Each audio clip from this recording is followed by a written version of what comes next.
যেখানেই বিশ্বনবীর মন খারাপ সেখানে বিশ্বনবীর মন ভালো করে দেয় কে? এরপরে বিশ্বনবীর কলিজার টুকরা খাদিজাতুল কুবরা তাহেরা ইন্তেকাল করলেন। বিশ্বনবীর মনটা, হৃদয়টা আবার ভেঙে খান খান হয়ে যায়। খাদিজাতুল কুবরা তাহেরা ছিল বিশ্বনবীর প্রথম স্ত্রী। নিজের যত সম্পদ ছিল সব বিশ্বনবীর পায়ের সামনে ঢেলে দিয়েছে, সব ঢেলে দিয়েছে বিশ্বনবীর জন্য। উনিও স্ত্রী, আমাদের স্ত্রীগুলাও স্ত্রী, পার্থক্য আছে না নাই? আহা, নিজের যা ছিল সব দিয়ে দিল স্বামীরে। বিশ্বনবী বলতেন রুজিক তো হব্বাহা। খাদিজাতুল কুবরার ভালোবাসা সহিহ মুসলিমের বর্ণনা, আল্লাহ আমার হৃদয়ের ভিতরে রিজিক হিসেবে দিয়েছে। দোয়া করলে আল্লাহর কাছে বলছেন, আল্লাহ কিয়ামতের কঠিন দিন, যেদিন বন্ধু বন্ধুরে চিনবে না, ভাই ভাইরে চিনবে না, পীর সাহেব মুরিদরে চিনবে না, মুরিদ পীর সাহেবরে চিনবে না, দলের নেতা কর্মীরে চিনবে না, কর্মী দলের নেতারে চিনবে না, ওই কঠিন বিপদের দিনে আমি আমার খাদিজারে যেন ভুলে না যাই। একটা মহিলাকে রব্বুল আলামিন আরশের উপর থেকে সালাম জানিয়েছেন, মহিলাটার নাম হলো খাদিজা। ইসলামের সর্বপ্রথম কালিমা পড়ে যে নারীটা মুসলমান হয়েছেন তিনি হচ্ছেন খাদিজাতুল কুবরা তাহেরা। এই খাদিজাতুল কুবরা তাহেরা ইন্তেকাল করলেন। বিশ্বনবীর হৃদয়টা ভেঙে খান খান হয়ে যায়, হৃদয়টা ভেঙে যায়। এরপর চাচা আবু তালেব তিনিও ইন্তেকাল করলেন। বিশ্বনবীর হৃদয়টা, মনটা বিষণ্ণ হয়ে যায়, চিন্তায় পেরেশান হয়ে যায়। ডানে বায়ে তাকিয়ে দেখে বিশ্বনবীর সাহায্য করার কেউ নাই, সব দিকে খালি শত্রু, সব দিকে বিশ্বনবীর দুশ্মন। কলিজার টুকরা স্ত্রী বাসায় নাই, শেল্টার দেওয়ার মতো চাচাও নাই। বিশ্বনবীর মনে হয় গোটা দুনিয়ায় যেন তার কেউ নাই। বিশ্বনবী আবার হতাশ হয়ে পড়লেন। কিন্তু বিশ্বনবী যদি হতাশ হয়, ওনার মন ভালো করার একজন আছে।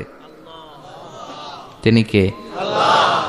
আল্লাহ বললেন, জিব্রাইল যাও, আমার নবীর মন খারাপ, স্ত্রীর বিয়োগে বিশ্বনবী বিষণ্ণ, চাচা চলে গেল, বিশ্বনবীর হৃদয়টা ভেঙে খান খান হয়ে যায়। বিশ্বনবীরে বলো দুনিয়ায় থাকার দরকার নাই, ডেকে আমার আরশে নিয়ে আসো, আমার সাথে কথা বললে বিশ্বনবীর মন ভালো হয়ে যাবে। আমার সাথে কথা বললে নবীর মন ভালো হয়ে যাবে। সুবহানাল্লাহ পড়েন। কি নবী, উনারে ভালো করা, মন ভালো করে দেয় আল্লাহর কাজ।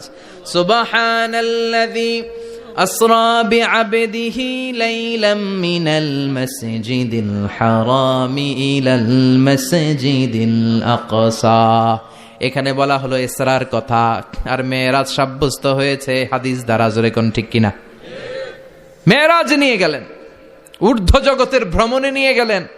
জিব্রাইল ডেকে বললেন, ও জিব্রাইল, আমি জানি বিশ্বনবীর মন খারাপ, স্ত্রী নাই, চাচা নাই, তুমি বিশ্বনবীর নিয়ে আসো তো, আমার দরবারে নিয়ে আসো, আমার সাথে কিছু সময় কাটাবে, আমার সাথে কথা বলবে, যাবে। ওয়ালা সাউফা ইউতিকা রাব্বুকা ফাতারদা। ও নবী, এমন এমন জিনিস আপনারে আমি দেব, এগুলো দিয়ে আমি আপনার মনটারে ভালো করে ফেলবো। চিল্লায় কোন সুবহানাল্লাহ। মেরাজ থেকে ফেরার পরে অত্যাচারের মাত্রা আরো বেড়ে গেল, কিন্তু অত্যাচারে মুমিন কখনো কাবু হয় না। জোরে কোন ঠিক কিনা? বিশ্বনবীরে বলা হলো, ক্ষমতার চেয়ার দেব, সুন্দরী নারী দেব, সম্পদের পাহাড় বানিয়ে দেব, শুধু কালেমার দাওয়াত বন্ধ করে দাও। বিশ্বনবী বললেন, তোমাদের 3 দফা, আমার শুধু 1 দফা। বিশ্বনবীর কয় দফা? বিশ্বনবী বললেন, লা ওয়াদাউ আশ-শামসা ফি ইয়ামিনি ওয়াল কামারা ফি ইয়াসারি। আকাশের সূর্যটা যদি ডান হাতে দাও, চন্দ্রটা যদি বা হাতে দাও, যে কালিমার দাওয়াত দিতে আমি শুরু করেছি, এই দাওয়াতের রাস্তা থেকে কেউ আমার পিছনে সরাতে পারবে না, কেউ পারবে না। এই পথে আমি নেমেছি, এই পথের শেষ আমি দেখে ছাড়বো। বিশ্বনবীর প্রাইম রেসপন্সিবিলিটি হচ্ছে লিউযহিরাহু আলা দ্বীনি কুল্লি। মানব রচিত যত মতবাদ আর যত কথা আছে, যত ডক্ট্রিন আছে, সব কিছুর কবর রচনা করে কালিমার বিজয় আর কালিমার পতাকাকে পতপত করে উড়িয়ে দেওয়া। চিল্লায় এখন ঠিক কিনা? মেরাজ থেকে আসার পরে অত্যাচার আরো বেড়ে গেল, মক্কায় থাকার সুযোগ নাই, কোথাও কেউ বিশ্বনবীর আশ্রয় দেয় না, যেখানেই যায় বিশ্বনবীরে তাড়িয়ে দেয়। আবার বিশ্বনবীর মন খারাপ। আল্লাহ বলে, নবী চিন্তা করবেন না, মদিনাতে আপনার জন্য চমৎকার রাষ্ট্র আমি রেখে দিয়েছি, আপনি হিজরত করে চলে আসেন। বিশ্বনবী হিজরত করলেন, মদিনায় যে আবার মনটা প্রশান্ত হয়ে গেল। সুবহানাল্লাহ পড়েন। তার মানে যেই জায়গায় বিশ্বনবীর ব্লকেজ, রাস্তা আটকে যায়, নতুন রাস্তা খুলে দেয় কে? এজন্য মুমিনের রাস্তা কখনো বন্ধ হয় না। মুমিন বিপদে পড়লে কৌশলী হয়, মুমিন স্ট্র্যাটেজি পাল্টায়, কৌশল পাল্টায়। রাস্তা একটা বন্ধ হলে আরো 10টা খুলে যায়, চিল্লা এখন ঠিক কিনা? এক জায়গায় কোরআনের মাহফিল বন্ধ হলে আরো 10 জায়গায় কোরআনের মাহফিলের ব্যবস্থা হয়ে যায়, কোন ঠিক কিনা? একটা রাস্তা বন্ধ, 10টা খুলে যায়। আলহামদুলিল্লাহ পড়েন। মক্কায় জায়গা নাই, মদিনায় চলে গেলেন। মদিনার লোকেরা গাইতে শুরু করলো, তলা আল বাদরু আলাইনা মিন সানিয়াতিল ওয়াদা ওয়াজাবা শুকরু আলাইনা মাদআ লিল্লাহি দা আইয়ুহাল মাবউসু ফিনা جئت من أمر المطاع جئت شرفت المدينة مرحبا يا خير دا পড়েন আল্লাহু আকবার। মদিনার লোকেরা কোন পথ দিয়ে বিশ্বনবী আসতে পারে? প্রতিদিন মদিনার নারীরা, পুরুষরা, ছোট্ট বাচ্চারা, আবাল বৃদ্ধ বনিতা দফ নিয়ে ওই রাস্তার চিপায়, ওই রাস্তার চারপাশে দাঁড়িয়ে থাকতো যে এই রাস্তা দিয়ে বিশ্বনবী আবু বকরকে নিয়ে ছুটে আসবে। তার মানে মক্কার এক রাস্তা বন্ধ করে দিয়ে বিশ্বনবীর জন্য হাজার রাস্তা খুলে দেওয়ার ব্যবস্থা করেছে কে?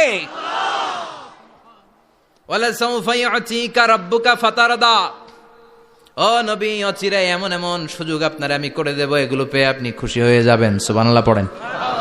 মদিনায় আসলেন, আসার পরেই আল্লাহ তাআলা কেবলা পরিবর্তন করে দিলেন। এতদিন বিশ্বনবী কাবার দিকে নামাজ পড়তেন, এখন বাইতুল মুকাদ্দাসের দিকে নামাজ পড়ার জন্য অর্ডার করলেন। বিশ্বনবী কি আর করবেন, অর্ডারটা কার? নামাজ শুরু করলেন। ইহুদিরাও যেদিকে নামাজ পড়ে বিশ্বনবী ওই দিকেই নামাজ পড়ে। বাইতুল মুকাদ্দাস 1 মাস 2 মাস 3 মাস যেতে যেতে 16 মাস কিংবা 17 মাস, কিন্তু বিশ্বনবীর এটা ভালো লাগে না। বিশ্বনবীর মনে চায় আমার বংশের গোড়া, আমার আদি পিতা ইসমাইল আর ইব্রাহিম আলাইহিস সালাম যেই কাবার দিকে হয়ে সালাত পড়তো, ওই কাবার দিকে হয়ে যদি আমিও পড়তে পারতাম। এই দৃশ্যটা আরশের উপর থেকে দেখে কে? আল্লাহ আয়াত নাযিল করে দিলেন, قد نرى تقلب وجهك في السماء فلنولينك قبلة ترضاها فولي وجهك شطر المسجد الحرام। আল্লাহ বলেন, নবী আমি দেখি প্রতিদিন নামাজের পরে আপনি মাথাটারে আকাশের দিকে, উপরের দিকে করেন, আর মনে মনে ভাবেন এই বুঝি আল্লাহ জিব্রাইলের মারফত আমারে জানিয়ে দিবে কাবার দিকে হয়ে যেন নামাজ পড়ি। আপনি যে উপরের দিকে তাকায় কিছু বলেন না, কিন্তু কি যে ভাবেন ওটা তো আমি জানি, ওটা তো আমি বুঝি। ফালা নুয়াল্লিয়ান্নাকা কিবলাতান তারদাহা, অচিরেই আপনার মন যেদিকে চায় ওদিকে আমি কিবলা করে দিব। ফাওয়াল্লি ওয়াজহাকা শাতরাল মসজিদিল হারাম। ঠিক আছে নবী, আর যখন আপনার দেরি হয় না, এখনই আপনি চেহারাটা বাইতুল মুকাদ্দাস থেকে মসজিদুল হারামের দিকে ঘুরিয়ে কিবলামুখী হয়ে নামাজ পড়া শুরু করে দেন। বিশ্বনবীর মনে চায় না বাইতুল মুকাদ্দাসে পড়তে, মনে চায় কাবার দিকে পড়তে। মুহূর্তের মধ্যেই মুকাদ্দাস থেকে কাবার দিকে কিবলা পরিবর্তন করে দিল কে? বিশ্বনবীরে খুশি করে দেয়া কার কাজ? ওয়ালা সাউফা ইউতিকা রাব্বুকা। অচিরেই এমন এমন জিনিস নবী আপনার আমি দিব, আপনি খুশি হয়ে যাবেন, আপনার হতাশা থাকবে না। কিন্তু নবীর হতাশাও কাটে না। মদিনায় বসে আবার হতাশ, আবার কাঁদে, আর বলে আল্লাহ আমার আগের উম্মতদেরকে কাউকে হায়াত দিয়েছো 2000 বছর, কাউরে দিয়েছো 3000 বছর, যারা কম পাইছে তারাও পাইছে 1000 বছর, ঠিক কিনা? যারা হায়াত পেয়েছে বেশি তারা ইবাদত করার সুযোগ পেয়েছেও। ওয়া আমারু উম্মতি মা বাইনা 60 ইলা 70, কিন্তু আমার উম্মতের গড় বয়স হলো 60 থেকে 70। 60 থেকে 70-এর মধ্যে শেষ। যারা বয়সী পেল 60-70 কি আর ইবাদত করবে? আগের উম্মতরে এত বছর বেশি দিলা কেন, আমার উম্মতরে কম দিলা কেন? বিশ্বনবীর টেনশন আছে না নাই? আবার হতাশ, আহা আমার উম্মতের কি হবে? উম্মতি উম্মতি আজীবন কেঁদেছেন। আল্লাহু আকবার। বিশ্বনবী বললেন আমার উম্মতি মা বাইনা 60 ইলা 70, আমার উম্মতের গড় বয়স 60 থেকে 70-এর মধ্যে সব শেষ। আপনাদের এই এলাকার কি অবস্থা? হ্যাঁ চাচা, আপনার বয়স কত? এরমই কত হইব? 70। আল্লাহ আরো 70 বছর দিও। 100 বছর আছেন কে কে দেখি? 100। তুমি 100? বেটা তোর 20 বছরই তো হয় নাই। 100 ও ভুলে দাঁড়াইছে। আচ্ছা, আর আর আচ্ছা 90 আছে নাকি এদিকে? 90 নাই না? 80 আছে? 80 নেই? এই যা